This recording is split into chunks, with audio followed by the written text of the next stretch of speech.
La historia del hombre que mata a su padre y luego se casa con su madre es una de las más famosas de la mitología griega. Esta ha servido de inspiración a dramaturgos, a compositores de ópera y hasta teóricos de la psicología como Sigmund Freud, por ejemplo.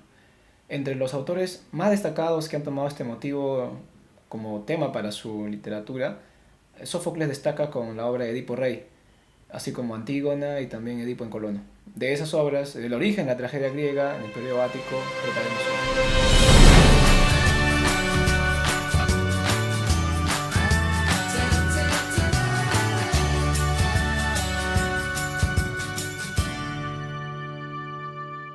Hola, soy Guillermo Gutiérrez, profesor del curso de literatura, y vamos a resolver la semana 1.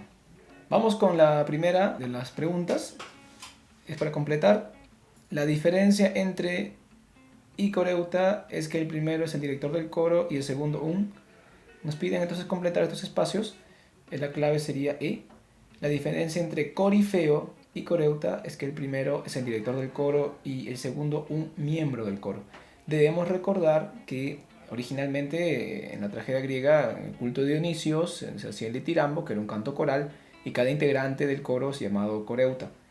De estos coreutas sale un corifeo, un solista o un director, que dará pie luego al actor. Entonces no hay que confundir al que es el solista y el integrante del coro, coreuta. Aparte también está el corega, ¿no es cierto?, que es aquel que corría con los gastos y era una prestación honorífica. La clave sería entonces E de enano. En la pregunta 2, el héroe de la tragedia griega adquiere dignidad y grandeza cuando actúa y lucha para enfrentar su destino.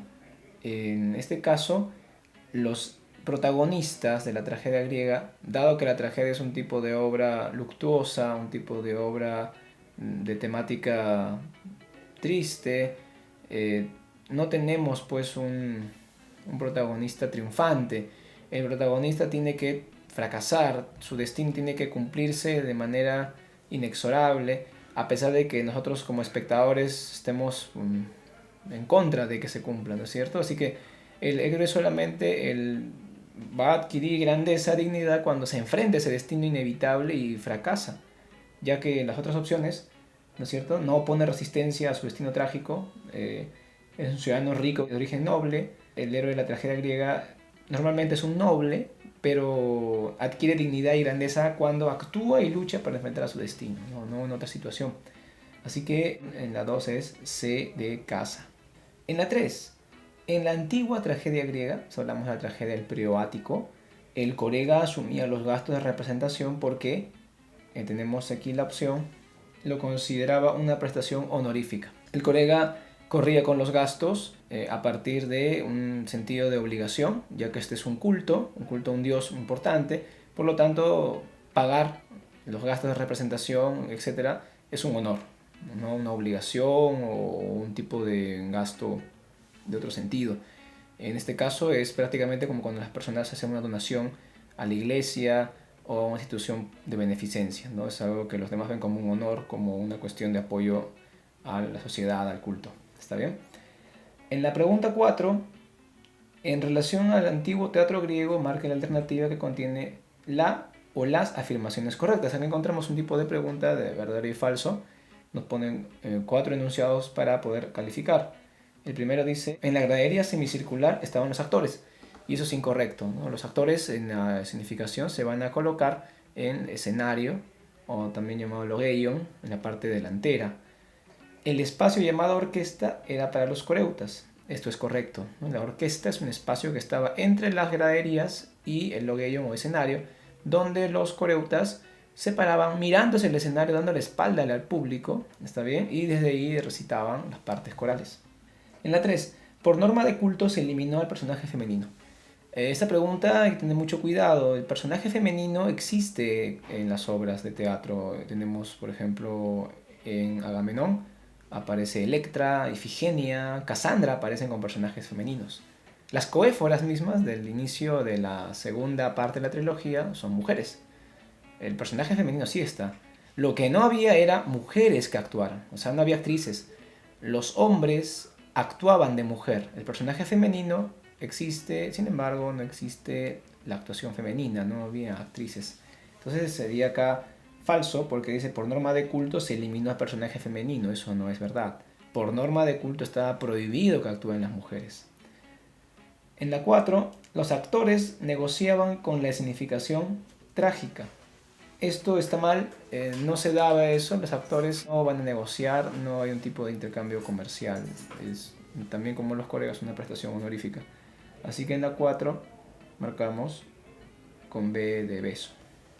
En la 5, en la primera parte de la Orestiada, Agamenón, ¿no es cierto? Se titula la primera parte de la Orestiada, se produce, la clave es la llegada del rey Agamenón proveniente de Troya, ¿no? Todo empieza cuando Agamenón llega y su esposa Clitemnestra le invita a pasar al palacio para un banquete de bienvenida, y Casandra le dice a Agamenón que va a morir adentro, ella vaticina esta muerte y Agamenón le ignora, ya que Casandra todo lo que ella prediga nunca le creerán, es una maldición que le da Apolo, y bueno, Clitemnestra termina asesinándolos a los dos, tanto a Agamenón como a Casandra. Con ese acto empieza la primera parte de la Orestiada, que es Agamenón. Recordemos que la trilogía Orestiada se compone de Agamenón, las Coéforas y las Euménides. La clave sería entonces E de enano. En la pregunta 6, en las Coéforas, que estamos viendo que es la segunda parte, de acuerdo a las leyes de la violencia de sangre, la venganza es una obligación para Orestes, pero también es un acto que se vuelve problemático para él porque cuando han matado a su padre, Orestes está obligado a tomar venganza, matar a quien haya asesinado a su padre. El problema va a ser aquí que tiene que darle muerte a su madre, ¿no es cierto? Esa es la clave de dado. Es un problema porque para poder cumplir con esta ley, él debe asesinar a su propia madre. Termina por cumplir su obligación asesinando a su madre y este es el motivo por el cual vienen las furias y lo van a atormentar, ¿no? Porque ha matado a su propia sangre. Vamos con la pregunta 7. En relación a los temas de la Orestiada de Esquilo, ¿cómo justifica Clitemnestra su venganza contra Agamenón? En este caso, Clitemnestra va a responder al coro una vez que ha asesinado a su esposo y a su amante, a Casandra.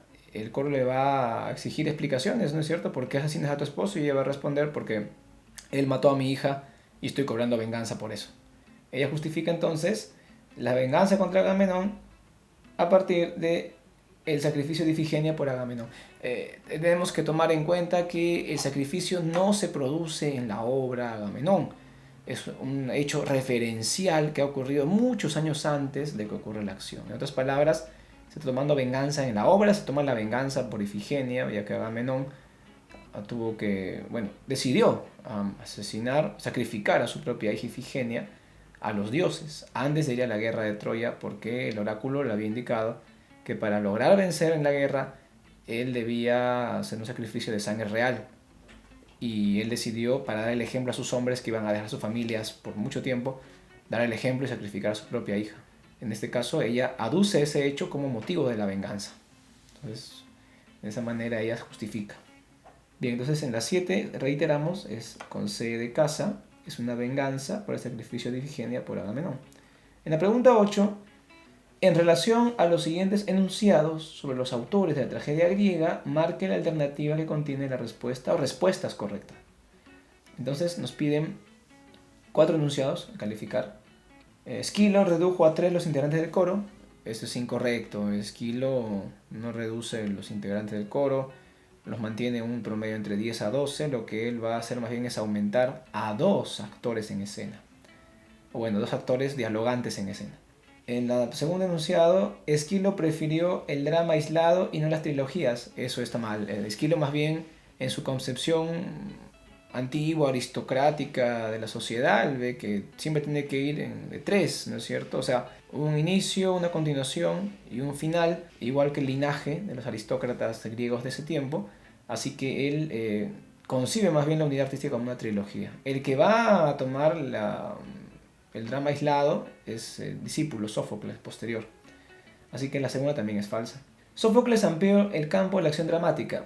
Esto es correcto. Sófocles introduce al triagonista, es decir, a un tercer actor dialogante escena, y esto reduce la participación del coro a un 25%, de lo que era un 50% con Esquilo, y amplía el campo de acción dramática. Inclusive profundiza en la psicología de los personajes. Así que la 3 sí sería correcta. Sófocles configuró los fundamentos de la tragedia Eso es incorrecto, ¿no? El padre de la tragedia que configura, ¿no es cierto?, los aspectos ya definitivos va a ser Esquilo, así que esa es falsa. En la 8 la clave va a ser A, de árbol, ¿está bien? En la 9, con respecto a la verdad o falsedad de los siguientes enunciados sobre el argumento de Edipo Rey, entonces vamos a ver la secuencia correcta. Primero, esta tragedia se inicia con la muerte de Layo, rey de Tebas. Hay que tener mucho cuidado. Cuando se refirió el inicio de esta sesión, indiqué pues que el mito de Edipo, llamado Tebaida o Edipoida también, es un conjunto de historias conocidas por los griegos, muy populares en su tiempo, y que ha servido de inspiración para autores de ópera, autores de teatro, para Sigmund Freud, el complejo de Edipo. No hay que confundir, por lo tanto, esta base temática que es el mito con la obra que se puede crear a partir de esta base temática. Por lo tanto, en Edipo Rey, le voy a reiterar, tenemos que encontrar la noción de una obra que transcurre en una tarde, unas horas, en las que Edipo encuentra que su destino se había cumplido antes y él no se había dado cuenta, ¿no? Él se da cuenta que su destino se ha cumplido en el transcurso de esta obra. Esta obra, Edipo Rey, cumple con digamos, la unidad de tiempo, acción y escenario. Entonces no va a haber varios escenarios ni varios tiempos, todo ocurre en un solo lapso. Entonces la muerte de Layo no ocurre, pues, ¿no? Es un acto referencial, referido. Por eso cuando nos piden opinar sobre este enunciado, al conocer, bueno, esa tragedia se inicia con la muerte de Layo, rey de Tebas, es incorrecto, ¿no? La obra se inicia cuando los ciudadanos de Tebas van a invocar a Edipo porque la peste está aquejando Tebas y le piden auxilio a él. Entonces sería incorrecto. La leyenda, el mito de Edipo tiene un inicio, pues, la muerte de Layo. Podemos tomar otro punto más antiguo incluso, cuando Layo y Yocasta engendran a Edipo y lo quieren matar, ¿no?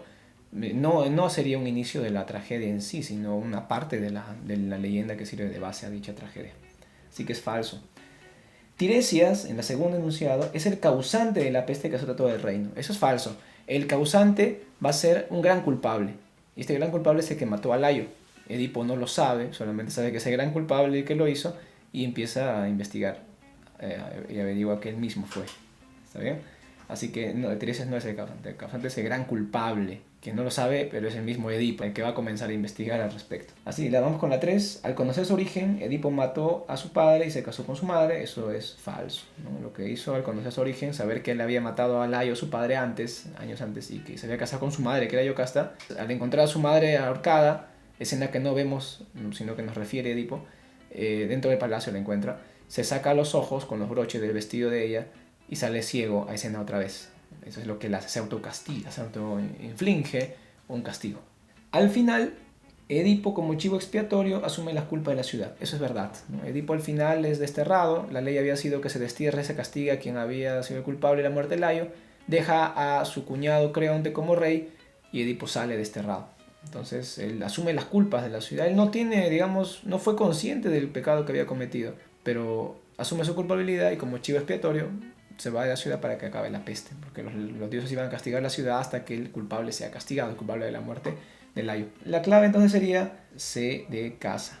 Vamos con la 10. En la tragedia de Edipo Rey de Sófocles, cuando Edipo descubre la verdad de su origen, se demuestra que éste no pudo controlar su destino, es decir, Edipo, a pesar de que intentó huir de él. En la parte final reflexionamos acerca del fatalismo o el destino que el ser humano no puede controlar. Edipo de joven había tratado de huir de su destino cuando se enteró que el oráculo le dice, ¿no?, que va a matar a su padre y se va a casar con su madre. Él, creyéndose hijo de Pólibo y Mérope, los reyes de Corinto, huye de Corinto y mata a Layo y se casa con Yocasta y queda como rey de Tebas. Y él no lo sabe, pero ya se cumplió su destino. Entonces, cuando Edipo descubre la verdad de su origen en la tragedia de Edipo Rey, que es el momento que ocurre en la acción de la tragedia, se demuestra que no pudo controlar el destino y que más bien, a pesar de que intentó huir de él, lo había cumplido. ¿No es cierto? Así la opción es 10, enano. Bueno, eso ha sido todo por hoy. No se olviden de comentar, darle me gusta y suscribirse.